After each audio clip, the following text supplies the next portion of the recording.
Hi, good morning, everyone.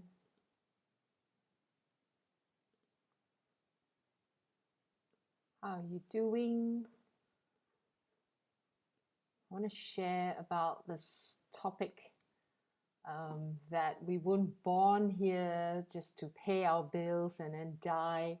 There's more to life than just, being bogged down by life's challenges. And it's easy to forget, right? It's easy to forget that we are here for a greater purpose, whenever we are bogged down by uh, you know issues that we face in our lives, from relationships to work to the pandemic to finances. All of these things can make us forget why we are here, and we lose sight of why we're here. And so hopefully, as you're watching this, that you are a spiritual practitioner. And if you're a spiritual practitioner, you know that there is more to life than just paying your bills and then at the end of the day just die, right? I mean, you know there is more to life than just doing this. So I just want to remind you about this so that you don't get to the end of your life and on your deathbed you realize that you have not done anything, that you have not maybe left a legacy behind, or maybe you feel you have not fulfilled your life's purpose. So I like to remind you of that. Then how do you get back on track on, realizing that there is more to life, that you're constantly being maybe pushed to open your heart more, constantly pushed to be more aligned with your higher self. And all of life's challenges really is to push us towards that, right? You may feel like you are being cornered, and as you are holding space, right, through your challenges, um, you feel you want to get out of it, you want to get out of it quickly. And spiritual people are known for that, right? Looking for quick fixes, trying to get rid of problems quickly by meditating or praying away the problems, and hoping that they'll all go away quickly. And I think this is one of the biggest faults of spiritual practitioners, is that because we have these tools at our disposal, so we think that the right thing to do is always to get rid of these yucky feelings that we are experiencing, the negative emotions, the negative mindset, negative thoughts. You just want to quickly get rid of them. And we find it so uncomfortable to sit with those energies. But really, to help us in our spiritual growth, to help us to propel further in our service work, in order to be of greater service, in order to really do or be more that you can be, you really need to sit with the discomfort. You need to sit with the discomfort of not knowing, giving up your, you know, maybe you feel this urge, to need to do something because you feel not doing anything is not being not co-creating with the universe. But sometimes maybe what you need is not do anything, right? So um, this idea about not doing anything can be so scary, right? Feeling like life is out of your control. But maybe that's what's needed. And sometimes we need to really sit with the discomfort in order to come to a point where we get to know ourselves on a much deeper level. And we open our hearts to this gem, right? This preciousness within our hearts that will be revealed if we know how to sit with this. So I've been doing this practice, right? Consciously doing this practice for the past few months, where, sitting with what is uncomfortable within my heart and moving through the process. And it's been fantastic so far. A lot of real gems being revealed, a lot of interesting answers pertaining to my own spiritual progress. And so I want to share this with all of you to let you know that there is indeed a formula, right, to deeper and greater progress in your spiritual journey, if that's what you're looking for. And that is to sit with every single discomfort and pain and sadness and, whatever that we may instinctively want to get rid of quickly by doing quick fixes, by doing clearing, by praying, by meditating. We want to quickly get rid of it for a change, maybe. Let's not get rid of them so quickly. Let's just sit with it and see what moves through our being, see what opens up. And sometimes it is these discomfort, this pain, that will crack our hearts open. And, it's been, for me personally, right, sitting with this time and time again, and this year especially, it's been quite, I feel, right, that because the pain or whatever I've been carrying has surfaced, we are constantly experiencing pain or suffering on different levels, right? And we discover ourselves and rediscover ourselves constantly. And sometimes we, may have had trauma from 20 years ago, and we may have cleared it up to that level that is possible. And then 20 years later, it comes up, something really, really deep comes up. And I've learned to sit with it instead of, being in a hurry to get rid of it. And sitting with it just means that it moves something, right, within my energy. And it really cracked open my heart on a very, very deep level, that I'm able to access information, energies, wisdom that I would never have had access to. And so in terms of my spiritual progress, this has helped me tremendously, right, to be able to sit with pain. So I just want to encourage you to be able to do this and not to be in a big hurry to get rid of, whatever it is that you want to get rid of in a big hurry. Let's just, for a change, sit with it. So does anyone have any questions? If you have questions pertaining to any pain that you're experiencing, any hardship you're experiencing at the moment, and you want some clarity, I'll be happy to guide you and answer questions that you may have, and how this may in turn really help you to grow spiritually. Now, I'm asking this question only to people on the spiritual path, right? And if you just happen to hop on here and you have not started on a spiritual path, you're probably going to be angry that I'm saying these words, that you need to hold your pain, that you need to hold your suffering, because you may not understand where I'm coming from and what I'm saying. And, but if you're on a spiritual path, you get it. You get what I'm saying here when, I'm asking you to. That is a good question, Holly. How do you sit with it when it is so overwhelming? Exactly.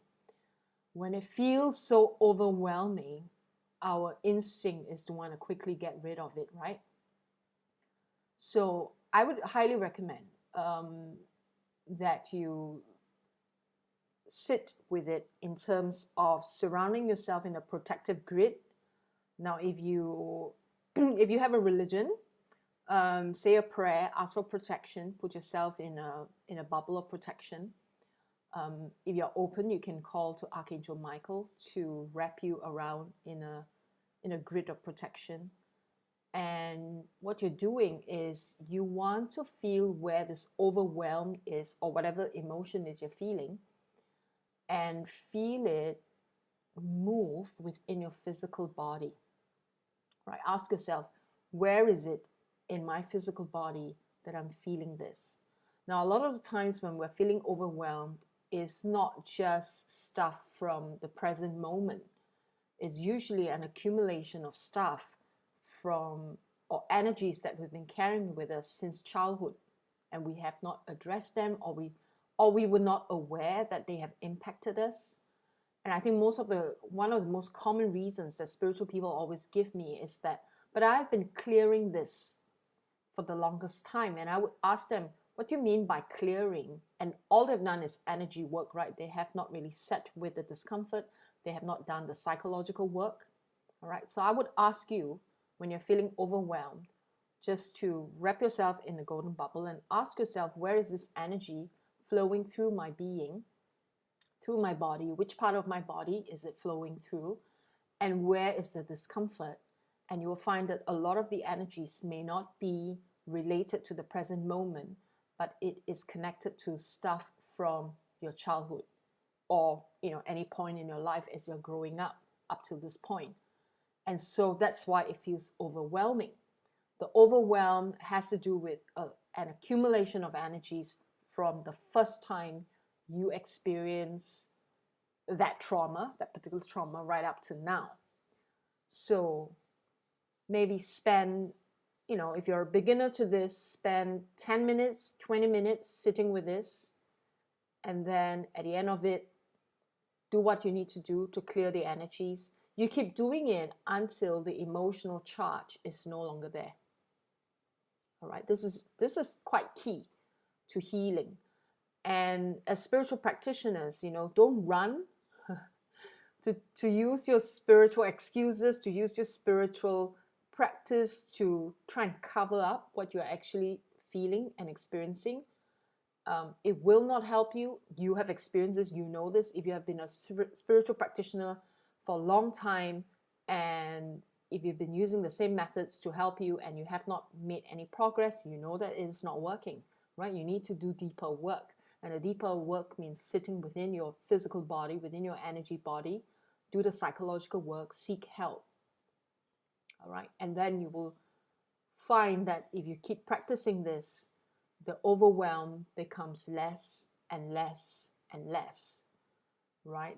There are no quick fixes to stuff that we have been experiencing for the longest time. And maybe we've been holding on to these energies for decades, right? For years and years and years. So we can't, we need to be realistic in how quickly these energies can be cleared, right? And so I say this to all spiritual practitioners because there is a very worrying, very, very worrying trend in spiritual practitioners where they're looking for quick fixes, where they want things to just go away fast without learning the lesson. If you do not learn the lesson, then it's just going to keep coming back, right? I mean, that's quite logical if you think about it. Nothing is going to go away unless you fully address it. And if you don't address it, then it's just going to morph. It's just going to manifest itself differently, but it's still the same stuff, right? It's just like people who go from one relationship to the next, and they keep choosing the same type of person, right? Same type of energy. And if you meet that same person again in a different physical body, but same kind of energy, it just means that you have not learned, right? You have not learned that lesson in which you need to learn. Same with jobs, same with bosses that people have, same with, people that you meet in your life. It's the same thing. The mirrors will keep popping up over and over again. Okay. So Holly, I hope I've given you something to work with in terms of how to work with, overwhelm. Now, if you find that you're not able to do this alone, you need to be supervised. And this is where it is important to find someone who can help you, like a spiritual teacher, a life coach who knows how to do these things on a psychological. And if you feel comfortable with me, send me a direct message to book your session if you're comfortable. And if you feel that actually I do have I've opened enrollment for group work. Okay, if you're interested in group work, drop me a message as well. Group work will, doing it in a group dynamics help you to see. There are lots of mirrors, right, to help you to see where you are. And I always say this to my spiritual coaching students, right? Whatever triggers you in the group coaching is your stuff. It's not someone else. It's not what they've done, what they've said. They're not bullying. They're, because we're in a group coaching dynamic. So whenever you're triggered is your stuff. So it's a perfect environment to work through your stuff. And it is a safe environment because you're supervised. And so if group dynamics is something that you are looking for, the intake for April is now open. It's called the Spiritual Coaching Program. And yeah, any one of you, if you're watching this as a recording, if you're interested in this. So we do weekly coaching calls. And so we have weekly check-ins. These calls will address any challenges, your issues, and we'll talk about everything, right? From the practical, how do you use your spiritual knowledge, spiritual wisdom, spiritual practice to integrate into your life, right? Into your relationships, into money, into career, into raising children, right? Whatever it is that you're facing in your life. Spirituality has to be integrated into our lives. It cannot be a separate practice. This is the other thing that a lot of people struggle with, right? The spiritual practice is separate from their real life. It cannot be that way. If it's that way, then it's not really a spiritual practice. It's a hobby. Your spirituality is not a hobby. Your spiritual path has to be integrated into your life in a real way. And so we address all of these things. And we also have meditation classes 3 to 4 times a month. So, you have the full support. Every week you get some support. And you have access to our Facebook group to ask questions anytime that you have. And I would answer them.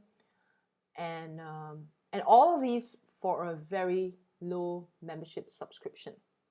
Okay, so if you're interested, drop me a message and maybe we can do a Zoom call. I want to see where you are and to see whether you are right for the program. And I do take limited number of students in each batch because I don't want the group to be too big. When it's too big, it's hard, right? You don't get hurt. And yeah, so drop me a message or send me an email. I'm going to put my email address here. It's info@shamalatan.com. Okay, so back to answering questions. If any one of you have questions now, you want to address them, I'm happy to answer any questions that you may have. And my call here today is really to remind you that you're here for a greater reason, right? You're not here just to pay your bills and then die and realize that you have not done, you have not fulfilled your purpose. You don't know what your purpose is. You don't know how you function. You don't know yourself. We're here really to learn about ourselves. We're here to understand ourselves. We're here to see how we express ourselves in our humanness, knowing that we have our spiritual essence, our divine essence, and how do we then translate that into a human experience. And that's really my role, right? My role is to help you to bridge that gap, to understand and to see who you are as a spiritual being in real physical terms. And so throw me some questions, anyone. If you are struggling with anything at this point in time, do send me a question. I did receive some questions and I want to look at, time and time again, I do receive questions in my inbox. So I like to address some of these questions. Let me look for it. I received a question some weeks back, but I didn't have a chance to answer. So I like to answer the question now.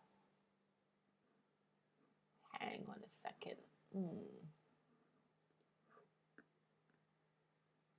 Okay. Oops. Seem to have lost it. In the meantime, if you have a question, please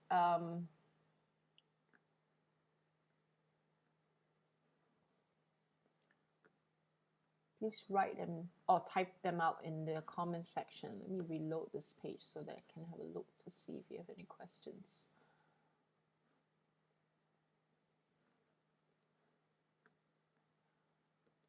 Okay, so I received this rather long question some weeks back.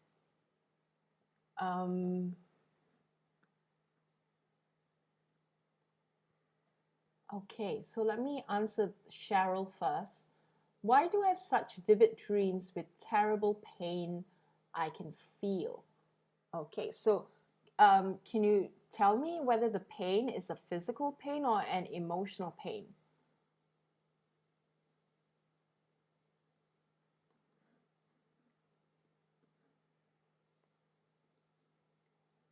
The answers do take some time to, I mean, your comments do take some time to come in, so I need to wait for it, right? And relaunch every now and again.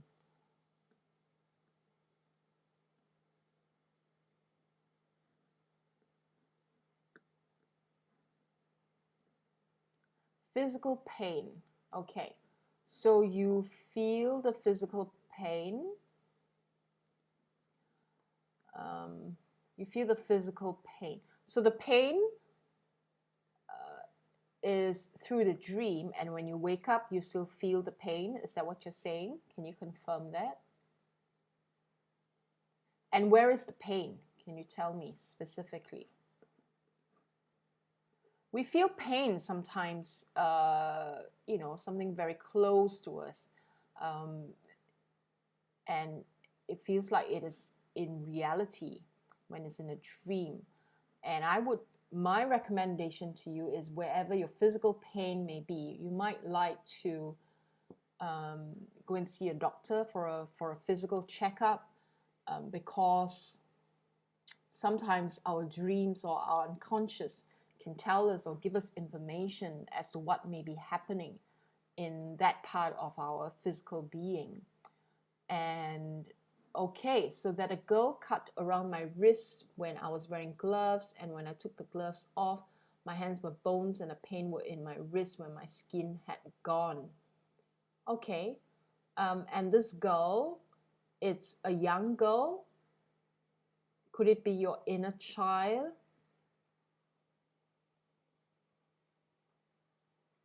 So when we feel the physical pain, and when it's, the way you describe the dream, it feels like an emotional connection that you have with this girl. And okay, so it's pain in your dream, but not when you woke up. All right, so it's an emotional pain. Then you may feel it as though it's physical, but it is an emotional pain. So this is something that you need to address, and this has to do with your inner child. Okay, it's not someone you know, it was someone you didn't know. Yeah, usually it is, when we dream of people we don't know, is an unconscious part of ourselves that we do not know yet. And so there is a part of you that may be feeling like you're losing energy, you're losing touch with yourself, and that's why you feel. Now pain reminds us of our humanness. Pain reminds us of our connection. So this is an emotional pain. So it could be something that you have numbed, some emotional pain that you have numbed and not addressed. And risk has to do with lifeline, right? And so you might want to look into seeking help, addressing some of the deeper stuff that you have not addressed when it comes to emotional trauma. Definitely has to do with the female part of yourself, right? The feminine. Definitely has to do with something that happened to you in the past. So this, when you get dreams like that, it's really asking you, to remind you to go do something about it. Okay, Cheryl. So I hope that you will do something about it. Send me a message, if you want to do a session with me for emotional clearing, emotional coaching. That would be maybe a first step that you want to take towards self-healing, all right, to empower yourself. I'm going to give you a link here where maybe you can see what works for you, right? So this particular link, there's several things in there that you can choose. um, to use. Okay, so I'm going to put the link here.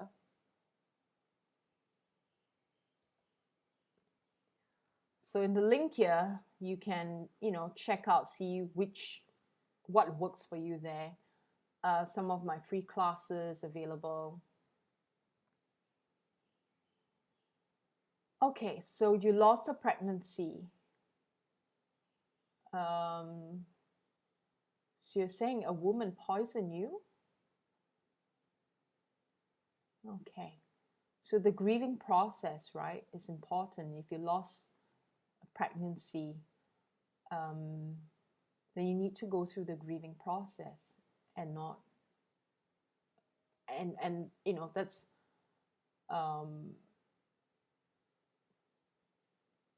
yeah. But I would recommend that you make the space and take the time and have someone assist you in your grieving process. Okay, in the grieving process. You need to go through that. You need to empower yourself by going through the grieving process so that you are giving yourself the emotional attention and the time. We all need time to heal and, go inward and do that. So I hope that helps, Cheryl. Okay, definitely need to take that time for yourself to really heal. Okay. Does anyone else have a question for me this morning? Well, it's morning here in Singapore, in case you are wondering.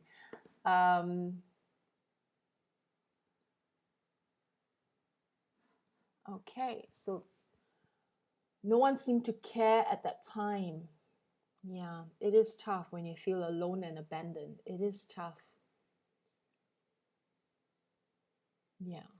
So, now that you are aware, now that the dreams are communicating with you, telling you that you need to do something, then, it would be good to get the help that you need at this point. Okay? Anyone else has a question for me?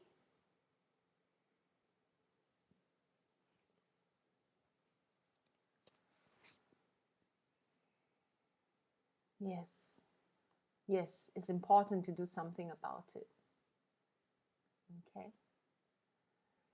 So does anyone have any questions? So I just want to remind you, for people who are looking for a spiritual guide, right? So I have my spiritual coaching program open for April intake. If you are interested to be part of this group coaching program, it is a 1-year program, but we get weekly calls. You check in, we talk about your emotional stuff, your mental stuff, and whatever's going on in your life, and you may be struggling with it and you don't know how to integrate your spirituality into it. If you have a religion, you don't have a religion, it doesn't matter.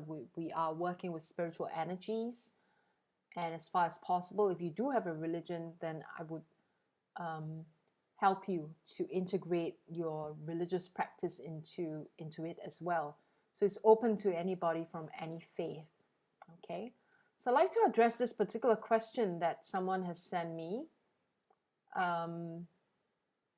Do I communicate with spirits? Yes, I do, but mostly in the more empowering kind. I don't speak to discarnated souls. I speak to mostly spirit guides and also your own higher self. So my client's higher self usually. Okay, so that's how I would do it.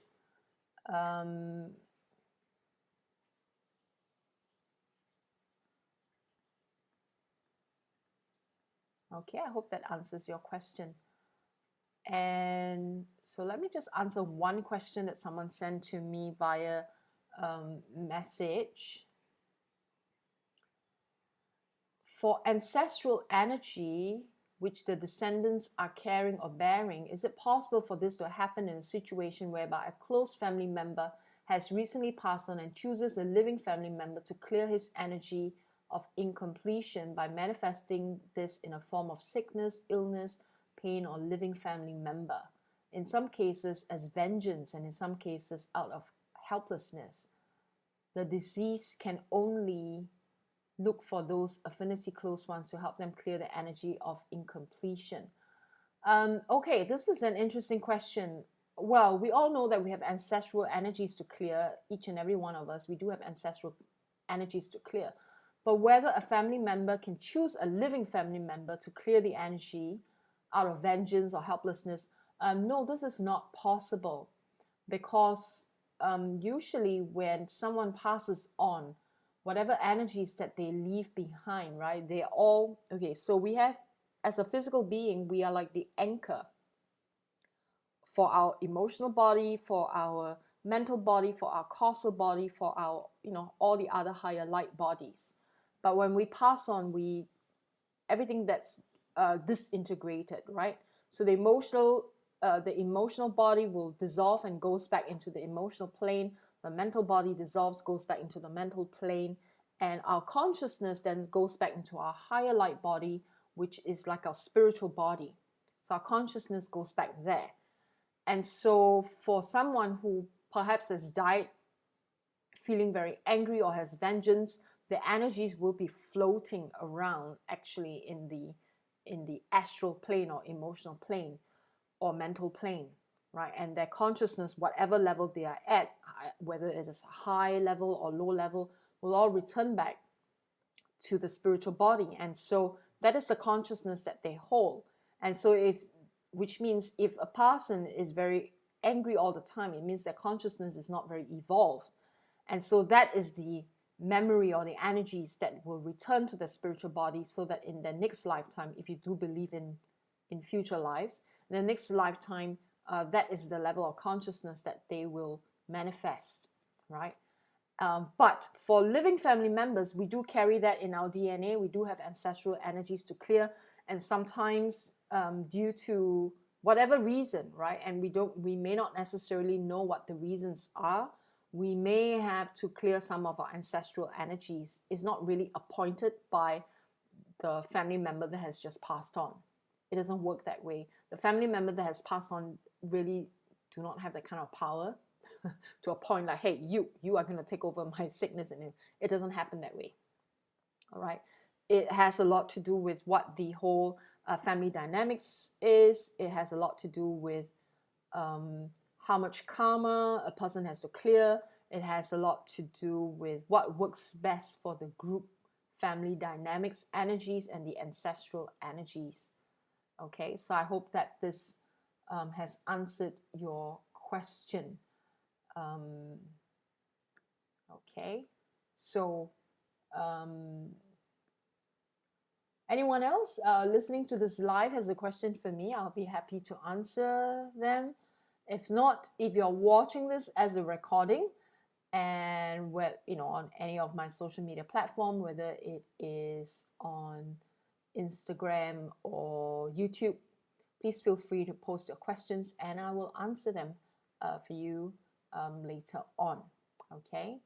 So in the meantime, I want to remind all of you that we did not come here to be born and then pay our bills and then die without fulfilling our purpose. So I'm going to send you a link to the article that I have written. We weren't born to pay bills and die. That's the article that I've written, and I think it will be really helpful for all of you. I'm going to place the link here and you can go check it out. Okay, I think you will enjoy the article. Just click on the link and go read it. Okay, so I wish all of you a wonderful day ahead. It is Wednesday morning here in Singapore, and I think some of you are in Northern America. So have a wonderful evening ahead with your family. Have a good rest, and I'll talk to you again. God bless you and namaste.